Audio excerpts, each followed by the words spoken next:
What's up, guys? I'm gonna do another little update on Zombie. We've been working on it pretty heavy here lately. Some progress on it. Thinking I might actually have it running this weekend. Look at there. There's something you don't see very often with me. 29.5, 10.5 floppy tires. Not really my thing, but it looks like the way racing is going right now, that's where it's pretty much heading.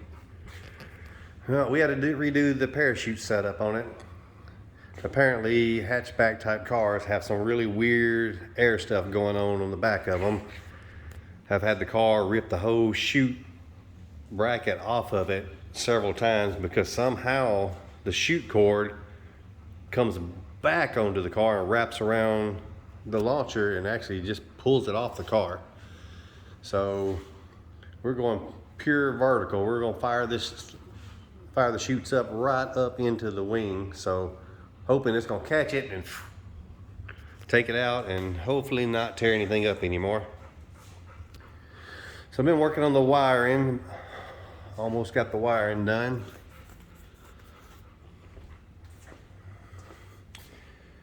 I gotta wire all the plugs and stuff out here tomorrow. I got most of the stuff on the inside done. I don't make fun of my wiring, it's not my best work by no means because I'm in a hurry, but it's not bad. It'll do. Everything is done fairly nice, but not really to what I would like for it to be. Got my new Mega board that's specifically designed for this car. I think it's going to be something a lot of people are going to like. Over here, got my switch panel up here. Got my custom switch panel with my built-in boost controller. That's all gonna work out good. Still got my same old trusty Mark Mickey transmission that I've had in here since I originally built the car.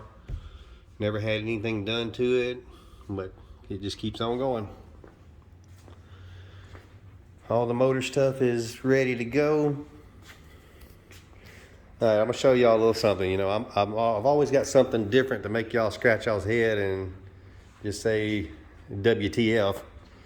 Let me show you this trick exhaust pipe. I know everybody's gonna say that won't work, that won't work. Well, you can say it, but every time y'all say it, I prove to y'all that it does work. Y'all probably can't even really see what's going on back there,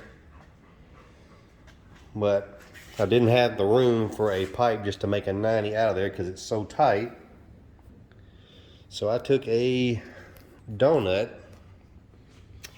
That's a 4-inch donut. Welded the flange to it, capped it off on that side, and then got the pipe coming off of it. And there's a theory behind that. When the exhaust comes out of the turbo, it is spinning at a ridiculous speed. And for instance, if your turbo is turning 60, 70,000 RPM, well, that air coming out of there is turning 60, 70,000 RPM. So it's gonna wanna just spread out as soon as it goes through there.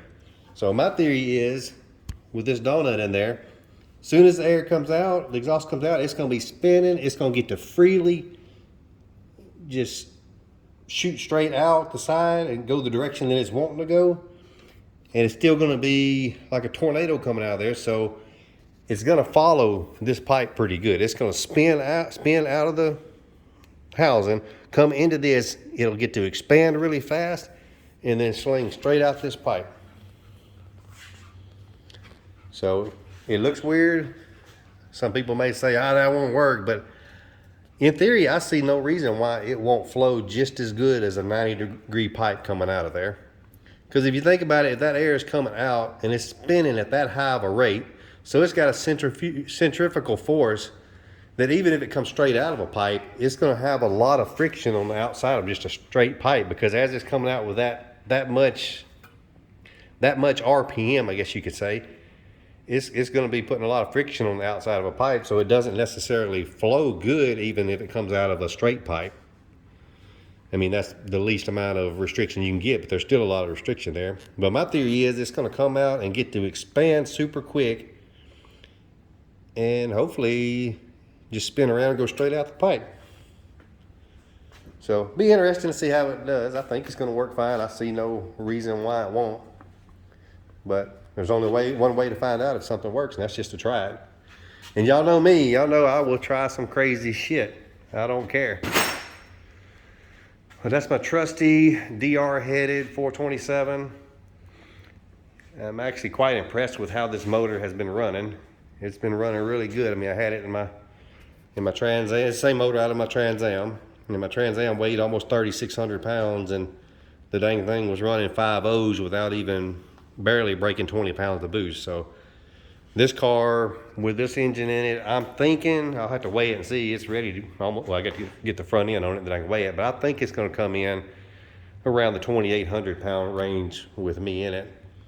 And just based on the old school calculations, just off of the weight change by itself, the car should go 460s on the same tune-up that it went 5.0s in the Trans Am. So that's going to be interesting just to see, because I got all the same tune-ups and stuff. So I'm going to try the same tune-ups and see what they do.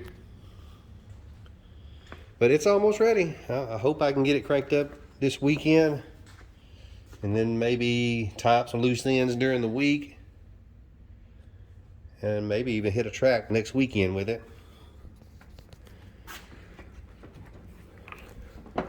But that's where it is. It's coming along pretty good. Everything in the car seems happy. I really like this engine combination, the best of any combination that I've had in here, just because it's so much more room involved. It's so easy to work on. My Hemi was a badass engine, made stupid power, but it was a nightmare to work on. The thing was huge, took up every inch of space. You couldn't even get your hand in there to really touch anything, really. So this would be good. And even whenever I had the all billet headed LS, those heads I had were really huge too, so it still took up a lot of room. But this one, it just fits in there like a glove. Looks like it's meant to be in there. But that's it. As soon as we get it going, get it running, I'll do another video and then see if we can't get this sucker to a track. Until next time.